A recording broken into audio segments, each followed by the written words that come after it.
মধ্যপ্রাচ্যে উত্তেজনার কারণে আন্তর্জাতিক বিমান সংস্থাগুলো গুরুত্বপূর্ণ রুটে ফ্লাইট বাতিল বা সীমিত করেছে। যুক্তরাষ্ট্র ও ইরানের সম্ভাব্য সংঘাত, নিরাপত্তার আশঙ্কা এবং আকাশপথে ঝুঁকির কারণে যাত্রীরা দুর্ভোগের মুখে।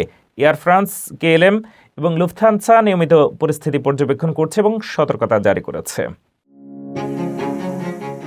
মধ্যপ্রাচ্যে উত্তেজনা ক্রমশ বৃদ্ধি পাওয়ায় আন্তর্জাতিক বিমান সংস্থাগুলো তাদের ফ্লাইট পরিষেবা সীমিত বা বাতিল করেছে।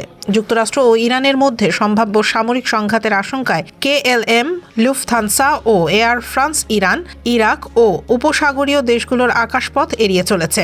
বিশেষ করে তেল আবিব, দুবাই, রিয়াদ ও দাম্মামগামী ফ্লাইট বাতিল করা হয়েছে। এয়ার ফ্রান্স জানিয়েছে যাত্রী ও বিমানের নিরাপত্তার কারণে দুবাইগামী পরিষেবা সাময়িকভাবে স্থগিত রাখা হয়েছে। লুফথানসা শুধু দিনের বেলায় সীমিত ফ্লাইট চালাচ্ছে।